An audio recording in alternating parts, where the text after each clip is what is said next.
Everyone, once again, I greet you all in that wonderful and glorious name of my Lord and Savior, Jesus Christ, the Lord of Lords and the King of Kings, the one unto whom every knee shall bow, and through whom every tongue will give praise unto the Most High God. The name that is above every other name in the heavens above and on the earth below, the only name through which people can be saved, and his name is Jesus.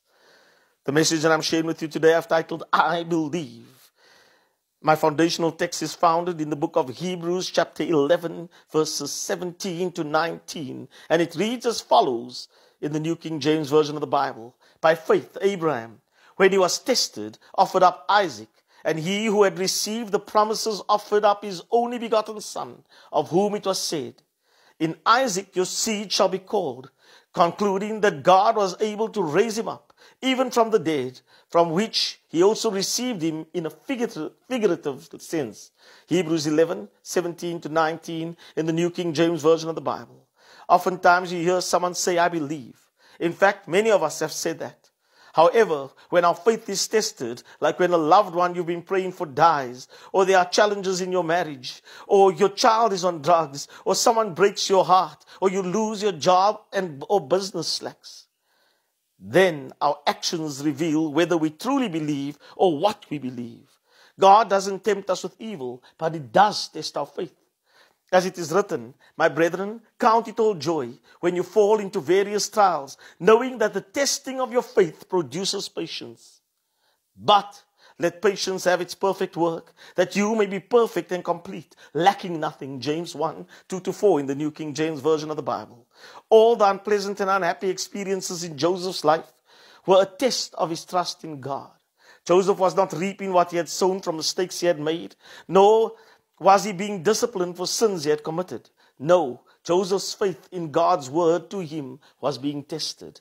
As it is written, he sent a man before them, Joseph, who was sold as a slave. They hurt his feet with fetters. He was laid in irons, until the time that his word came to pass. The word of the Lord tested him. That is Psalms 105, verses 17 to 19 in the New King James Version of the Bible. Jesus, explaining the parable of the sower, said, but he who received the seed on stony places, this is he who hears the word and immediately receives it with joy. Yet he has no root in himself, but endures only for a while. For when tribulation or persecution arises because of the word, immediately he stumbles. Matthew 13, 20-21 in the New King James Version of the Bible. In today's scripture we read that when Abraham was tested, he offered up Isaac. But it continues stating that he who had received the promise. Isaac was the fulfillment of the promise of God to them. Abraham and Sarah waited 25 years for the promise to manifest. And God tested Abraham by asking him to sacrifice the very thing he waited so long for.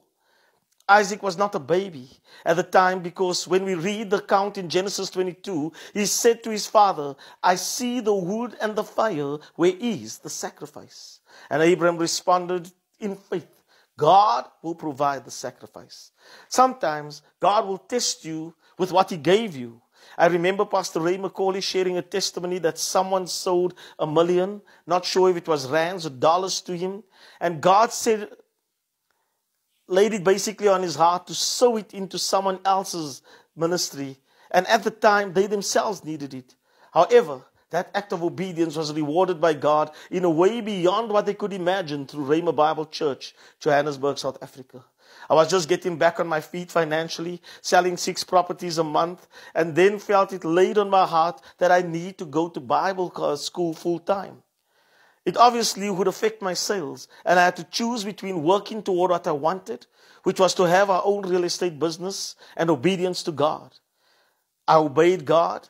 Then we still got to start our own real estate business in my last year of Bible college in 2005. My friends, God is faithful. Obedience is better than sacrifice. However, at times, sacrifice is an act of obedience. I can imagine what went through Abraham's mind as I mentioned, 25 years they waited. He obviously couldn't tell Sarah. She would never have agreed. No motherhood. Sometimes you just got to do stuff that God tells you to do without consulting or referring or trying to get everybody else's opinion. In our text today, however, we are told that Abraham believed that God could raise Isaac from the dead. Probably because God told him in Genesis 17:19 that it will be through Isaac that he will establish his covenant. So Abraham, from experience, knew that if God, he could trust God's word. And that is why I believe. He probably thought if God could enable a 99-year-old woman to conceive, then he can raise a child from the dead, because that was the child through which he said he will fulfill his promise. Nothing is impossible for God. After COVID, I took basically my hand off the plow and decided to rebuild the real estate. Then 2 years later, in November 22, I felt I needed to leave the ministry I was serving in. I battled with that because I thought that can't be from God, since we were doing good work. However, I obeyed. Then I applied overseas for employment, amongst which were employment in ministry. Even though I was never employed in ministry, it's just basically what I do. Unfortunately, without realizing it, I was finding my identity in ministry works instead of in Christ. A month after I obeyed and left the ministry I was serving in, I felt the need to get involved and serve in church. I thought, you know what, I'll do that in January 2023. And then received a word from the person whose ministry I served in, that he felt that the Lord laid it on his heart that I should start the ministry and use my gifts in that way. I felt peace about it, done it, and within 3 weeks, God Equipped Ministries was birthed, and it's a year later by the grace of God. I said all that to say this. When you step out in faith, your faith will be tested. And December passed, I received 2 emails with vacancies for ministry overseas. A year after I sent out applications, and about 10 months after registering God Equipped Ministries.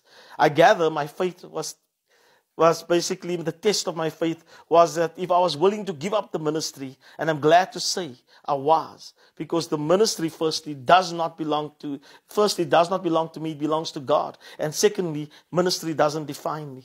Everything went well with my one application, and then they told me all they were doing was getting references from people I gave them as references. However, a week before they got back to me, in last month, or the month before, I think it was, I said to one of my cousins, I don't believe God will ask me to start the ministry and then send me to go work in another ministry. God is not the author of confusion. And within that week, I was notified that my application was not successful. It was never about being employed in ministry. It was testing my obedience and faith in God. If I was willing to give up something it took 27 years to start. Jesus said, have faith in God in Mark chapter 11. When our faith is in God and not people, things, careers, our gifts, our talents, we will be empowered to endure trials and tribulations. And then we will truly be able to say, I believe, and obey God even if it doesn't make sense, knowing that He is faithful to fulfill His promise. Jesus believed and was obedient even to the point of death on a cross, and God resurrected Him. The request of Abraham to sacrifice Isaac was symbolic of God placing His only begotten Son on the altar and providing a sacrifice for the sins of the world. Remember, my friends, that God loves you and Jesus is Lord. From me, Brendan, at God Equipped Ministries, be blessed.